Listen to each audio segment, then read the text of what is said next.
Hi, hello guys! Time check, it's 3 a.m. in the morning and it's Good Friday. Maaga kaming gumising today because we're going to do our visita iglesia with the Corcuera fam. Habang naghihintay, dinodouble check ko muna yung mga gamit na dala namin and of course, nagkape muna si Daddy. Pagdating pa lang ng sundo namin, nagtawanan na agad kami, lalo na si Forrest kasi hindi niya nakilala yung Tito Legion niya sa bagong hairstyle nito. Halatang excited ang mga first-son. Nag-stop over muna kami for a quick wee-wee break at para kumain na rin sa mga nagagutom.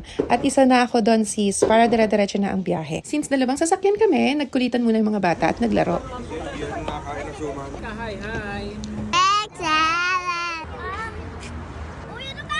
After that, tuloy na ulit ang biyahe papunta sa first stop naming simbahan. Every Holy Week, ginagawa na talaga namin ng visita iglesia pero this time, dito naman kami sa Pampanga. We headed to the beautiful San Guillermo Parish Church. Isa ito sa mga simbahan na halos lumubog sa lahar after the eruption of Mount Pinatubo noong 1991. Half of the church is buried but until now, ginagamit pa rin ito for prayers, a true symbol of strong faith. Actually, ngayon ko lang talaga nalaman yung story nito. Baka absent ako nung tinuro to dati. Si Ate Arnie talaga ang punong abala sa amin sa mga gantong ganap. Holy Week is not just about rest, it's about reflection, faith, and gratitude. Tara, samahan nyo kaming ikutin itong church. Meron din silang ginawang parish archive kung saan makikita mo yung history from bago pa man sumabog ang Mount Pinatubo hanggang sa natabunan ng lahar. Na-miss talaga ako sa story. Actually, kay Kuya PJ ko ito nalaman kasi siya yung talaga yung nagkukwento habang nandito kami. While walking around, you can really feel the history and devotion in the place. Every corner tells a story at ang ganda ng preservation nila kahit na maraming years nang nakalipas. Next, we went to Our Lady of Lourdes. Pero sarado pa siya kasi naglilinis pa sila. So we decided to visit another church instead. Akala ko na wala na yung gantong kultura tuwing Holy Week. Nakakatuwang makita na dito sa Pampanga, buhay pa rin ang mga gantong panata. Next, we visited Santiago Apostol Parish Church, also known as Betty's Church. Pasok namin, ang peaceful ng vibe. Ang ganda rin ng interior, ang mga carved altars, detailed ceilings, lahat parang may kwento ng devotion at faith. Next up, Iglesia Parroquial de San Agustin. I don't know if tama yung pronunciation ko. The oldest church sa Pampanga. Ang ganda ng architecture at tumibay na ito through the years. May nadaanan na naman kaming sinakulo. Nakaka-touch makita na hanggang ngayon, buhay pa rin ang gantong tradition. You can really feel their devotion. Last church na namin, and it's in Zambales. Since sikat dito ang sweet mangoes, syempre hindi namin pinalagpas. Dumaan talaga kami para bumili. Last church na namin sa San Sebastian's Parish Church. Another meaningful stop sa bisita iglesia. Kaya after nito, gutom na ang lahat pagkatapos. Kaya lunch muna tayo. To be continued sa Zambales vlog namin. See you!